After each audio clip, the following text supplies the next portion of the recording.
Welcome to Discograffiti's Private Press, the Patreon exclusive podcast that takes buried treasure one step farther. This treasure's buried so damn deep, there's practically no way you or I will ever find it in our lifetimes.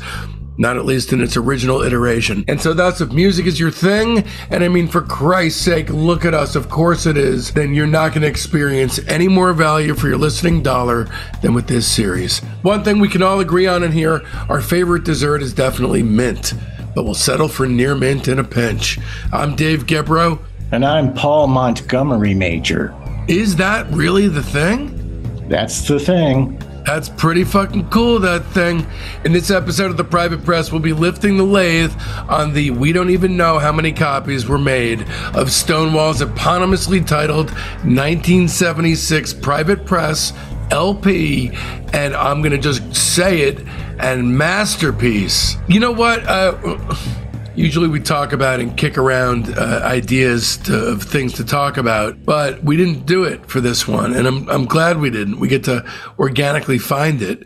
But I will say, Paul, that in my mind, I'm always thinking, what was the very first moment when punk was invented? And, the concept of Dave Davies taking a razor and slitting his amp open, that seems like a good guess. I actually tweeted that, and Dave Davies sent back a tweet saying thank you, which was unbelievable. Yes, I would agree. You think that was it? I don't think you can say there was one moment because so many things are going on, so many places. You can make various arguments, but the actual physical fact that was the most explosive, aggressive rock music to the time. Mix that with him slashing the speaker. Right. That image is like, okay, this is punk. I mean, slashing their amplifiers. it's like right, the aggressive act. Perfect image, like and genius, like wanting to get more distortion, more aggressive sound in the music, and resorting to messing with technology there to achieve that. Before even fuzz boxes. Right. He didn't even know if it was going to work, or even if his amp would continue working as a physical object after he did that. When you hear "You Really Got Me" and "All the Day and All the Night," those are the most aggressive, like leaning into the future sounds that, I would put the punk there, because you had wild ass rockabilly and things going on, but the attitude and the chord changes being so heavy, prefiguring metal approaches and all that, for me, that's the flashpoint. If I was going to, that's it. I love that those guys, even though they prefigured so much of that, raucous insanity to come, within a few years, they were getting dressed up and doing fucking music hall type stuff. Right. Yeah. Always ahead of the game. That certainly was. I mean, in the heyday of psychedelia, not that many people were, getting sucked into that. And they went the opposite direction. When everything is that way, they're in the serene countryside, cherishing and promoting the values of life and community. And it's their best work. Et cetera. It's like taking the past in this time when everything was all about being new. What's the newest innovations? I am the walrus, all this kind of things going on. And they're sort of like standing back from the forest and not getting blinded by, one tree. Yeah.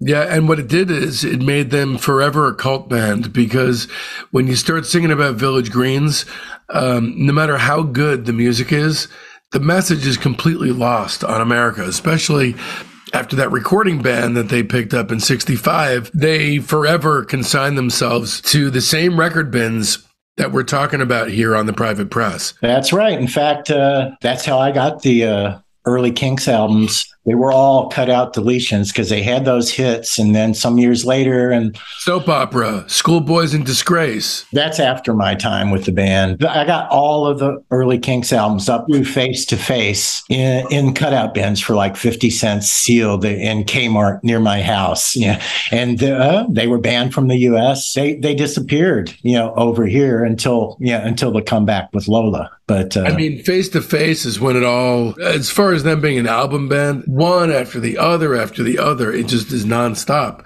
And I actually think the most overrated one in the whole series is Lola. Yeah, there are some tracks that I do not enjoy there. Then again, some of my all-time favorite Kinks songs are on there, but it's not cohesive like Face to Face, which is a perfect album to me. I just don't like people who are successful in the music business making concept albums about how terrible the music business is. Look, obviously it's known for being a shitty business, but it just feels like a little bit petty. He's a famous asshole, though. Yeah, and he's a brilliant songwriter. Once they went to RCA, I was digging some songs. No, look, Muswell Hillbillies is a crucial Kinks record. You got to have the whole thing. Yeah, for me, it's half and half. But that's in light of where they had been before. So my standards were really high. So the staying power was less for me. Well, this turned into a show about the Kinks, which is great because I love the Kinks. Let's also talk about Stonewall.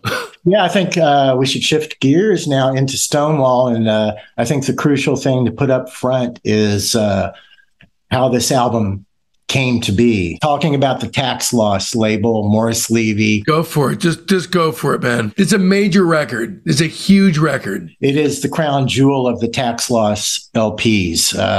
And the tax loss LPs, in this case, Morris Levy, who the gangster in The Sopranos was modeled on, the owner of Roulette Records, basically Genovese family connected. Also, Paul, please also throw out some of the associated records that are in your book, Feel the Music, one of which I think is another masterpiece, which is The Fallen Angels. Right. That's on Roulette, particularly, the second album. Incredible. So if there's any associated records that you also recommend, and we should probably do a whole series or show on this. Yeah, that would be a thing, running across the most crucial tax loss albums. And tell us the whole thing, man. The deal was Tiger Lily Records was not intended to be a success. It was intended to be a tax loss. So they could funnel and launder money through this label by putting out a bunch of records that they had no intention of selling. In fact, a number of the records that came out on Tiger Lily were demo tapes that were sent to Roulette Records. And the bands, they didn't even know the record came out. One of them is called Crack Hand of Doom, an obscure sort of progressive record. Let me ask you a quick question here. So is he attempting to make records that are not good so that, God forbid they're not discovered? Or is he just not even paying attention to quality? Yeah, I think it's a moot point. He's just putting out records to manufacture them, do all the paperwork, claim huge tax losses and all these records that are put out to scam the IRS. And that's the tax loss label modus operandi. There are a few records on Tiger Lily that actually the artists did know, and they came out. There were a few things that had some more visibility, but almost every other record on the label, and there are dozens and dozens, were just made for that reason, and most of them, they never made it even into stores, except Morris Levy also owned a record chain called Strawberries on the East Coast. And that's him. Tiger Lily albums would turn up in the cheapo sections of the Strawberry chain. That was a big chain. Yeah. So that was Roulette Records. Morris Levy with his tentacles in various angles of the music business. This is the guy. A lot of the big hits, I can't think of specifics now, but big hits that were on Roulette, he would also make sure that he got a credit as one of the composers, even though he had nothing to do with it, so that he would get that money. Yeah. So it's a scam thing. And Stonewall themselves did not know the record ever came out until record collectors finally broke through them many years later. And their story was they had a shifty manager named Jimmy Goldstein who had the studio that they recorded it at and was working them and telling them he was shopping the record around. Nobody's interested. Nothing's happening. Basically, the tapes ended up with Morris Levy and the record was made. They didn't know it. It was recorded in 1972, not issued until 1976. They were astonished that ever happened. In fact, I think the drummer of the band said when he found out about it, he actually did get a copy of one of the boots of the record. So he would actually have a copy. So they never even saw copies of that record, never knew it existed. All they knew was for 6 months, they had a benefactor who gave them unlimited studio time over those 6 months. They spent enormous amounts of time jamming in the studio. They didn't have songs quite ready yet. They were jamming and then pulling out good bits and then piecing together as a unit, all 4 members of the band, the songs. It's one of those great stories where a band decades later find out everybody loves their record and they had all given up on it. And given up. I mean, they didn't even know that it was a thing at all anyway. Nothing happened. They played a few gigs and stuff. Yeah. So let's talk about the guys. So we got Bruce Rapp on vocals. We got Ray Dynaman, either Dynaman or Dynaman or Dianaman. I was wondering how to pronounce that too. I think probably Dynaman on guitar. Robert DeMonte on bass.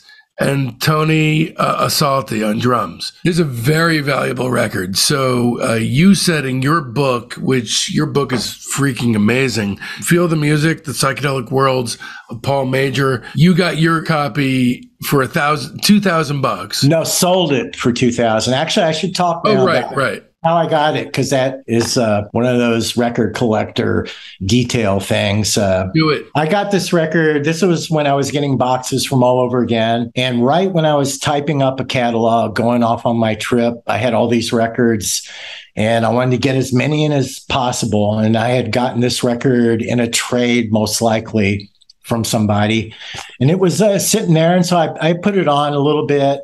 And I was very much into the Real People psychedelic other dimension thing. And I sampled it, but didn't really listen.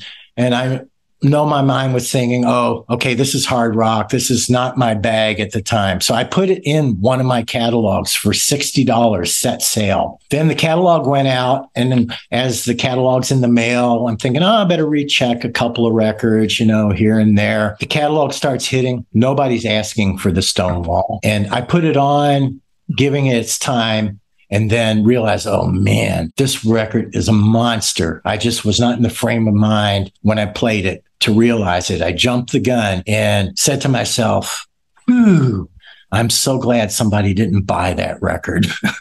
And I pulled it then, as the catalog was getting around. No, I'm keeping this. And it hit me then. It's one of the greatest hard rock records ever made. Forget about Private Press. This is absolute fucking top shelf 1970s bluesy hard rock with a sneering Detroit proto-punk attitude. It's clearly, one of the links on the chain of punk music. Clearly. Oh, yeah. The attitude with the vocals is totally like that. And it integrates even little what would be called progressive moves in the arrangement. It doesn't batter you over the head with it just enough. Like Paul said, it was 1972. This is actually a bootleg album because it wasn't, I don't even think it was intended to be a record. They were just recording the songs that they had. Right? Right. Exactly. Right. So Jimmy Goldstein ran a recording studio in Manhattan. He offered the group free studio time if they'd be willing to record after normal hours. So before the sessions, the Stonewall guys would smoke a ton of hash, show up to the studio where they'd smoke a ton more with Goldstein. And then with Goldstein on keyboards, they'd start recording. They would jam for hours, then use the best sections as the basis for the songs. That's exactly the way it happened. It's interesting to me too, because with my band Endless Boogie, that's sort of how our songs come across. We never sit down and write a song. We have a riff, we jam, then the songs emerge in a similar process, organically from playing in the moment rather than being preconceived. And then they get tarted up, which is the case here. They got all the ingredients emerged spontaneously, and and then they put it together. Yeah, I mean that's precisely what happened. It's like a supernova. This thing just exploded out of these guys, and it's friggin' fantastic. Let's talk about the music. I mean, it's reissued at the wazoo, and well worth having this record. I currently do not have a copy, but I definitely want one. Speaking of that, there were the various issues, but Permanent Records in LA now. Yeah. That's a legit issue. So that's the one to get, and it is available. It's the place. No Age, who's going to be on the program coming up doing Jesus Lizard. They just did a record signing there for their new one. Let's talk about the music here. Right On is the first song. It's my favorite. It's my favorite one on the record. I mean, first of all, let's talk about the attitude, the fucking sneering, dripping with with that punk attitude, like New York Dolls sort of thing that we're familiar with, both with the vocals and the instrumental interplay, and unexpected borderline psychedelia swirl in the guitar breakdown and Gregorian chant background vocals. This is just iconically good, I think. Better than, right out of the gate. It's better than, right out of the gate. Better than peak Aerosmith, I think. It's better than Rocks. Oh yeah. Better than Toys in the Attic. It's perfect. It's a perfect hard rock song, and it has some unusual elements as well. It comes at you right out of the gate, even with a little bit of a country inflection, somehow punkified in the guitar playing. But one of the most brilliant things is it roars right in, and then it goes into a finger-picking, trancey little passage where the guitar is ding, ding, ding, ding, over the top, and then back to the hard rock. And then the sneering vocal is awesome. It's an ultimate opening song for a set where the band is saying, we're with you. We want to reach out and touch all of you. Come on over to our shack. It's so not innocuous. And a line like, I long for your companionship. They have me hook, line, and sinker with a line like that. And then they go into the brilliant musical change about how they're feeling good, because of them. So it's basically a celebration of their audience. Yep. And then also at the end, not even just one sick trick out ending, but two trick out endings. It's awesome. When I first started DJing that song, I had to remember that because I got faked out, even though I'd heard the record a million times. Yeah. I mean, they're DJing with the next record ready to go, and I got faked out, and then it took me another time to get. Wait, there's two false endings. It's great with a song like this. When I'm hearing a record for the first time, I get nervous because it's so good, and it's coming out immediately. It's the first song. So it's like, how are they going to keep this up? And then they do. They barrel right into Solitude. Wonderful. The creepy barrel house piano, the psychedelic arpeggiated guitar, and the bongos. It almost feels like those songs on Sabbath records that are supposed to be it has a heavy move on that. And in fact, the way Solitude begins with a da-na-na-bum-bum, that reminds me oddly of the Eye of the Hurricane Fraction, those little bum bum bum moves, except they don't overdo it. They use it just as a tactic to get you in there. Then it sort of gets a little dreamy with the guitar picking a little, and he sings those incredible lyrics about solitude, about nature and everything. That's all he needs. I'm a flying by myself. I don't need anybody else. It's incredible. You get this expansive sense because of the nature of the music. After having been whipped up with Right On, you're just way out on a mountaintop somewhere, and realizing, oh, wait a minute, I'm alive. I can fly by myself. What I like too is when it goes into the double time middle part, it's like you're on a roller coaster. So you like the song? I love it. Yeah. I'm kidding. I think it's perfect after the first song. And one of the strengths of this album is every song has something different about it, but it's all cohesive. That's one of the rare moments on the album where you get a really expansive, sort of hypnotic little bit of things going, but then they take you for the ride in the middle, just like, it steamrolls in the middle. I love that riff. It does. It's the whole side's amazing. Bloody Mary's amazing. Yeah, that one is with the harmonica flashes back to Yardbirds territory and early things like that. And you get the bluesy thing there, but they don't do it it totally is more Sabbath bluesy than, blues rock, which generally is when hard rock bands try to do blues in an orthodox way, it almost never works. It's got to be taking that as a springboard. And this song does, and one of the best things too is the dynamics on this entire record are incredible. But in Bloody Mary, when it goes to the part, it's like it winds you up and sets you spinning like a top off again every time that little passage comes around. The entire side is perfect because Bloody Mary doesn't end at its outer spaced.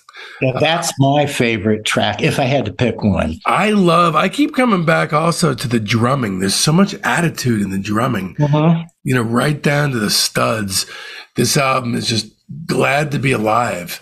It's incredible to think that they didn't even know or care if the tapes would actually be utilized. You just hear the absolute abandon with which they play. It's just they're in it. They're utterly in it. It's also restrained playing too. The guitar playing is brilliant as well, but he doesn't do the showing off flash stuff. It's all integral and more powerful because of it. There's none of this like thing that metal leaning guitar players tend to do, like or stuff. Right. It's more like the Guitar Center stuff. That's more like a knife. Yeah. Incredible. And I love the lyrics to Outer Space, of course, as well. It's just incredible when we start singing about the purple planets, and the next line is white galaxies still further and higher. It's like this incredible sense that you're going further. And then the refrain where he's out in the wind and the rain and the snow breaking his back. It's so forceful. Yeah, these guys have definite Viking, Valhalla, Zeppelin sort of moves going on here too. Zeppelin being a huge influence on the band. They loved Zeppelin for sure. And of course, in the vocals, one of the things, if I was going to boil it down, the vocals on the entire album, I'd be saying you get Trailer Camp Ozzy, because there are a lot of Ozzy phrasings on there. But then you get the shit kicking Southern thing coming across too. It's like, but between those poles is this unique space that Bruce, the vocalist, inhabits. He's one of my favorite hard rock singers of all time, bar none. Yeah, with good reason. I mean, it's like if Black Sabbath never traded in their denim. The only misstep, I think, and it's not even a bad one, but the first song on the second side, Try and See It Through, is not my favorite, but it's not even a huge misstep. It's literally the only stylistic nod that this was even recorded in the 1960s, because it's sort of a jazz prog sort of a thing. Well, it has, a bluesy shuffle going. The organ is very prominent on this song. It's the closest to not cutting into new territory hard rock wise. It's like you hear it and you say, okay, they're doing sort of their take on this bluesy shuffle, but I love it a lot. And actually, it's one that I DJ a lot too for accessibility purposes or something. It works really good. It's a little longer. The guitar playing towards the end of the track is some of the most on the money psych tinge blues guitar I've ever heard. I like, too, that they mention, Uncle Sam Don't Summon Me. When I first heard the record and saw 76, I'm thinking, no, wait, this record was recorded before they abolished the draft, Right. And then realizing it's a tax loss label. Okay. And then we find out it's 1972. This is, I never yet allowed the discography of Brian Auger to wash over me yet. And I imagine that it's like this, which is why I stay away from it. Not bad. It's just 6 minutes of blues. I'm good. Atlantis back on the beam with this rockin' rager. And that's the most progressive inflected, that riff. Atlantis being such a theme for prog groups, that ding, ding, ding, ding, ding, Yeah. and the way that it's plucked on a higher string and so forth definitely inflects a little bit of progressive. This actually feels more like television. It feels like the build in Marquee Moon. They bring it down more to the plucking on the guitar, percussive sort of thing going on. Yeah, the guitar solo is just monstrous. So it sounds like it's coming apart at the seams, that he's just losing absolute and total control over his hands and his mechanism until finally the tune just pulls apart and disintegrates into microdots. I love that feel. Love that shit. Also something of a Hawkwind tension to it as well. Yeah. It has that flavor of underground. And then it closes with a sweet I'd Rather Be Blind and Roll Over Rover. And holy fucking shit, man. I mean, this is it's just so intense. Even the drum solo is amazing. And I hate drum solos. So do I. And here they do the right move where the drum solo is a rhythmic sort of thing. There's some other stuff going on. The drum is soloing, but it's not a guy showing off his chops, which is the death of so many albums and why I hate drum solos. This is crazy that there's a drum solo I love. It's insane. Doesn't happen that often. Yeah. This album, Paul, it reeks of denim and bong water. It's the hit album of the 70s that never was. And the songs are hit songs, too. They're hit songs. It's a matter of not getting in front of people. If Aerosmith came out at the same time and one of the tracks on here at the same time on the same label, they could have been the band that took off. Totally. It's just you realize that life is random when you hear this, because this has hit album written all over it. It's, if I was any of the guys in this band, I would certainly be thinking about the cruel hand of fate. Also, one of the things that works for me as so many hard rock bands, the macho posturing gets intolerable. Here, you can tell there's a wink and a nod, a celebration of life or something. The attitude is like, they don't take themselves too seriously, boosts the fun factor. Just that attitude, like we're really getting down, join us. Just like the first song says, they celebrate their audience. We're here to have a good time together. You're just as important as we are. And that's a rare attitude in metal or things that became metal. I would classify this more as hard rock. Early Sabbath's like foundations of metal and all that too. And with the way the vocal sometimes reflects Ozzy and stuff, I don't think of those early Sabbath albums as metal. To me, they're hard rock too. It's, still coming out of when the psychedelic fuzz guitars of the acid rock went into the different direction before it, all the formulas came in, before it became a uniform. Hard rock just means rock that's hard. It's open.